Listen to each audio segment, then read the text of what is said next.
Niedermaier, no? So this is Yachting International Radio. I'm Martina Hirschmeier, and today I'm here with Claus Niedermaier. He's very special because he actually founded 3 years ago the Barber Angel Brotherhood. So, Claus, please tell me, what are the Barber Angel Brotherhood? What is this about? The Barber Angel Brotherhood is a crowd of hairdressers. We are in whole Europe each weekend on our special ways to help people on the street with a haircut, just a haircut. And we are over 350 people now who do this each weekend in whole Europe.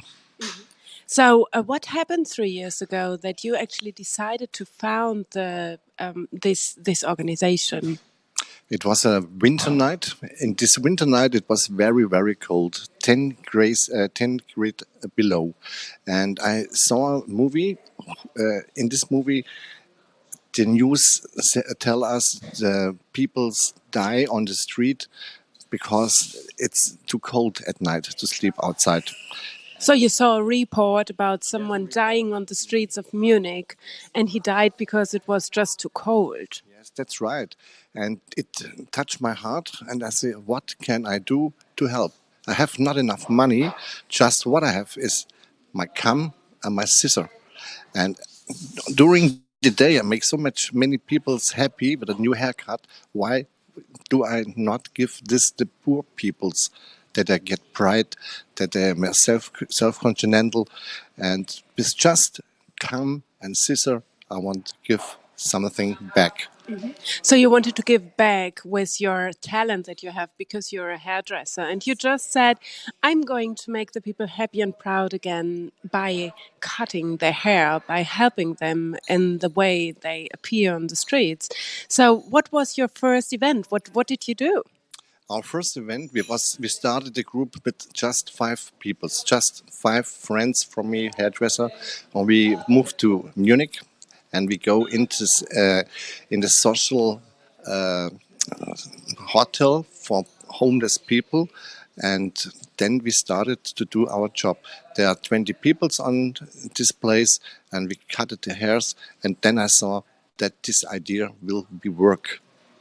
So you started with 20 people whom you cut the hair in Munich, and I know that you also already within these 3 years you've done this already in St. Leo, which is somehow a slum here in Palma de Mallorca. And what happened there? How many people were there? How many hairdressers were you? It's 1 year ago. We make a street festival for poor peoples together with the organization SOS Mamas in St. Leo, and there come over 600 poor peoples to our event for get a free haircut to get the pride back. So this is amazing. Like here in Palma de Mallorca, where usually people are coming to have a good time, to have their holidays, there came 600 people who needed a haircut, and you made sure that these are not just people who want to get a free haircut. So how do you make this sure that it's not just people who want to have a free ride? That's right, because the organization SOS Mamas, they know their peoples and they give water outside, and with this water they come to our festival and get for this water a free haircut. So you give out vouchers, and with these vouchers people come to you and get the haircut. Yes, that's right, vouchers, you mean, because my English is not so much good. No, very good. And how many haircutters did you bring with you? We just here in Spain, I have a chapter. In Spain, the chapter will be 40 hairdressers on the island, and we also bring here from Germany 50 barber angels, so that we get 90 barber angels to do this amazing work in this beautiful festival. Wow! Next, what's next? Like you're here now for the meeting of the international meeting of the Barber Angels. So what are you doing right now in Palma? Why are you here? The reason I'm here in Palma de Mallorca is the international president meeting, and so we spoke together our targets, where will we go, and what we have to do, structure We will make it very, very big, our idea. We will going around the global, and I hope that we get much more members. They will help us for this beautiful idea. You founded this group 3 years ago, and by now it's been that big already. Do you have numbers on how many or how many heads have been cut already? How many hairdressers you have? So 3 years ago you founded it, and now in 2019, where do we stand?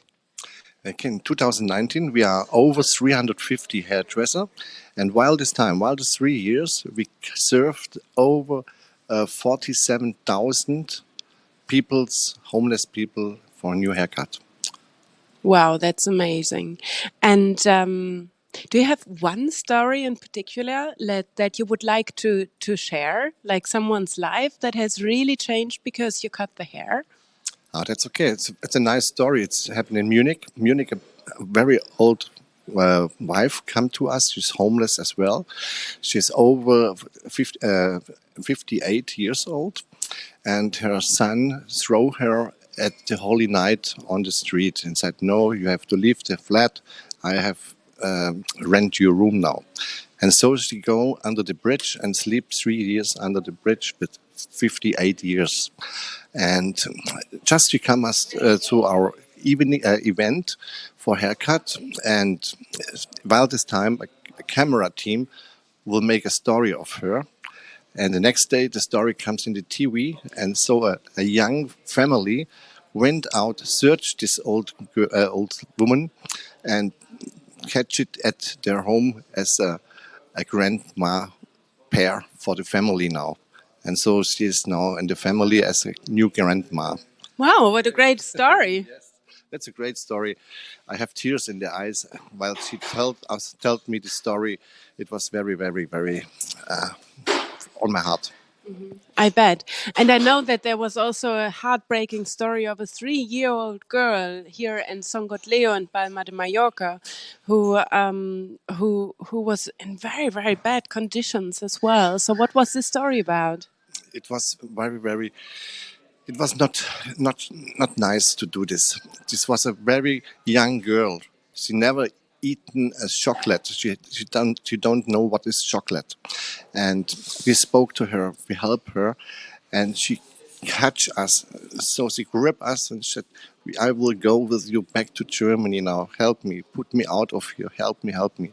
And my members, they are physical men, like this, tattooed. And they say, "Claus, put me out of this situation. I can't work anymore." The tears comes out, and he has to stop his work. It goes on his heart. He was very, very ready after this.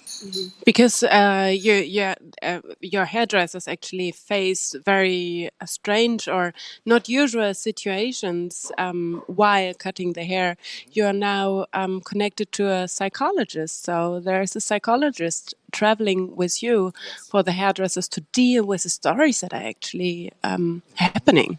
Yeah, we needed this doctor because the homeless people, they has very awful stories to tell us. And we put the stories in our heart, and some members of mine, they can't not let him leave this bad ideas in his heart. And so we have a doctor with us, and he speak and help our people so they get free after this. Luckily, you are changing bad stories into good stories. And how can people support your work? So nobody of your Barber Angels is paid, obviously. The journeys are paid on their own as well. But how can someone support you, even if he or she is not a hairdresser? Yeah, you can go to our website. We have the special site is donate our club, and we are very happy if we get money because we don't drive on any. We have no money for traveling. We need money for the hair trimmer, for the comb, for the scissors, and it's just money. Then can you help us as a very big can us help? Okay, so when will be the next great event? So what's the next step for the Barber Angels? The next step for the Barber Angel is right here in Spain again, because we have in the weekend maybe until 10 events at the same time in whole Europe, from Vienna to Amsterdam to Palma to Berlin. We every time in big cities, and we do our job there as well. So what's the next event? So where can someone go if he or she needs a haircut? Okay, you can go next week on Sunday in Berlin in the Franziskaner Cloister, and we wait for about 300 homeless people to give them pride back with just my haircut. Thank you, Klaus. Thank you for this beautiful idea to bring pride back to the people who cannot afford a haircut. Thanks a million for giving us the interview for Yachting International Radio. And this was Martina Late Night for Yachting International Radio.